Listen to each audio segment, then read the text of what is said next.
जय हिंद साथियों, मैं प्राची यादव स्वागत करती हूँ अपने गौरव एक्सप्रेस बैच की 24वीं क्लास में, जो कि स्पेशल एपिसोड चल रहे हैं।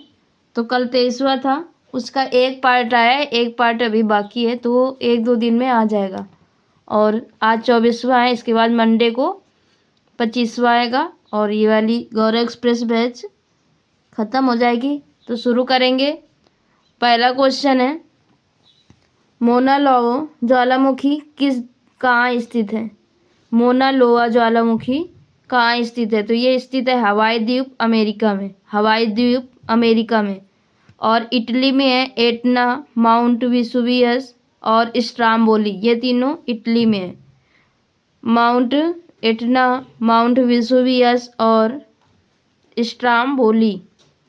अगला क्वेश्चन है, विश्व का सबसे ऊंचा ज्वालामुखी पर्वत कोटोपैक्सी कहाँ स्थित है? तो ये स्थित है इक्वाडोर में, इक्वाडोर में। अगला क्वेश्चन है, बांग्लादेश के साथ सीमा बनाने वाले राज्य कौन कौन से हैं भारत के? तो ये पश्चिम बंगाल, मेघालय, असम, त्रिपुरा और मिजोरम। और बांग्लादेश और भारत यानी त्रिपुरा के बीच में शून्य रेखा है, शून्य रेखा है। अगला क्वेश्चन है, किस नदी को सांगपो के नाम से जानते हैं? तो ये जानते हैं ब्रह्मपुत्र नदी को, ब्रह्मपुत्र नदी को। और ब्रह्मपुत्र की सहायक नदी हैं कामेंग, लोहित, सुबनसिरी, तीस्ता और धनसिरी। ये है ब्रह्मपुत्र की सहायक नदी। अगला क्वेश्चन है, कपिलधारा जलप्रपात किस नदी पर स्थित है? तो कपिलधारा जलप्रपात स्थित है नर्मदा नदी पर, जो कि मध्य प्रदेश में है। और नर्मदा नदी पर ओंकारेश्वर बांध है, सरदार सरोवर बांध है और धुआंधार जलप्रपात भी नर्मदा नदी पर है। अब आते हैं सही मिलान पे। तो मोहनजोदड़ो में विशाल स्नानागार के साक्ष्य मिले हैं। हड़प्पा में पुजारी की मूर्ति, कालीबंगा में जुते हुए खेत के प्रमाण और लोथल में बंदरगाह। अगला क्वेश्चन है, वैशाख पूर्णिमा क्यों महत्वपूर्ण है? तो वैशाख पूर्णिमा के दिन भगवान बुद्ध का जन्म, मृत्यु और ज्ञान की प्राप्ति, ये वैशाख पूर्णिमा के दिन हुई थी। भगवान बुद्ध का जन्म हुआ था लुम्बिनी में, मृत्यु हुई थी कुशीनारा में और ज्ञान की प्राप्ति हुई थी बोधगया में। और इन्होंने पहला उपदेश दिया था सारनाथ में, पहला उपदेश सारनाथ में दिया था। अगला क्वेश्चन है, महावीर स्वामी जो थे उनका परिनिर्वाण स्थल कहाँ पर है? तो ये है पावापुरी में। अगला क्वेश्चन है, प्रार्थना समाज की स्थापना कब हुई थी? तो प्रार्थना समाज की स्थापना हुई थी 1967 मुंबई में। और करने वाले थे आत्माराम पांडुरंग।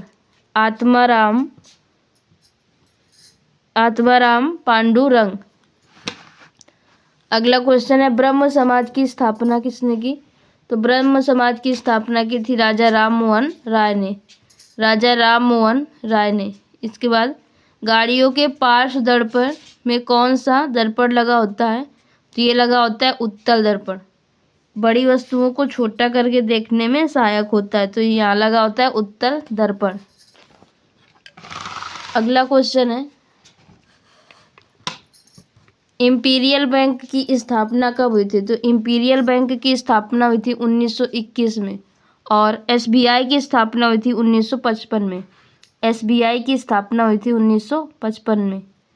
और इसके बाद सेबी की स्थापना, तो सेबी की स्थापना हुई थी 1988 में, लेकिन इसको संवैधानिक निकाय बनाया गया 1992 के एक्ट से। अगला क्वेश्चन है,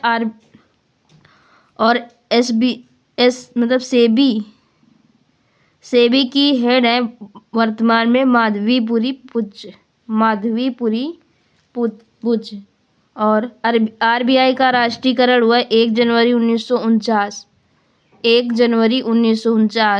और 1969 में 14 बैंकों का राष्ट्रीयकरण हुआ और 1980 में 6 बैंकों का राष्ट्रीयकरण हुआ। अगला क्वेश्चन है, संविधान संशोधन अधिनियम के द्वारा प्रस्तावना में संशोधन एक बार हुआ, वो हुआ 42वां संविधान संशोधन 1976। 42वां संविधान संशोधन 1976। अगला क्वेश्चन है, भारत में मतलब प्रस्तावना में भारत शब्द का कितनी बार उल्लेख है? तो प्रस्तावना में भारत शब्द का 2 बार उल्लेख है। हम भारत के लोग, भारत के लिए 2 बार मतलब भारत का उल्लेख है। आगे आयरलैंड के संविधान से क्या लिया गया है? तो DPSB आयरलैंड के संविधान से लिए गए हैं। समवर्ती सूची ऑस्ट्रेलिया के संविधान से और एकल नागरिकता ब्रिटेन के संविधान से। अगला क्वेश्चन है, संविधान की 6ठी अनुसूची में कौन कौन से राज्य शामिल हैं? तो ये शामिल है असम, त्रिपुरा, मेघालय, मिजोरम। असम, त्रिपुरा, मेघालय, मिजोरम। आगे कल्याणकारी राज्य का विस्तार किस में है? तो ये है DPSP में, आर्टिकल 38 में, आर्टिकल 38 में। अगला क्वेश्चन है, संवैधानिक निकाय कौन कौन से हैं? तो ये है निर्वाचन आयोग, जिसका उल्लेख अनुच्छेद 324 में है। संघ लोक सेवा आयोग, इसका उल्लेख 315 में, आर्टिकल। वित्त आयोग, इसका उल्लेख अनुच्छेद 280 में है। अगला क्वेश्चन है, वित्त आयोग के वर्तमान में अध्यक्ष कौन है? तो वित्त आयोग के वर्तमान में अध्यक्ष है अरविंद पनगड़िया और पहले अध्यक्ष थे केसी नियोगी। आगे केंद्रीय सतर्कता आयोग की स्थापना कब हुई? तो ये 1964 में संथानम समिति की सिफारिश पर। आगे राष्ट्रीय मानवाधिकार आयोग का गठन, तो ये हुआ 12 अक्टूबर 1993 को। और चींटी में कौन सा अम्ल पाया जाता है? तो चींटी में पाया जाता है फार्मिक अम्ल। इसके बाद अमाशय में मिलने वाला अम्ल कौन सा है? तो ये है HCl, हाइड्रोक्लोरिक अम्ल। पौधे की कोशिका भित्ति किसकी बनी होती है? तो ये बनी होती है सेलुलोज की।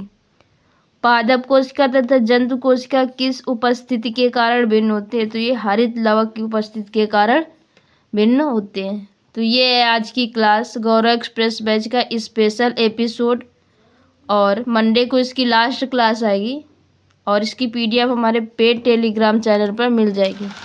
धन्यवाद।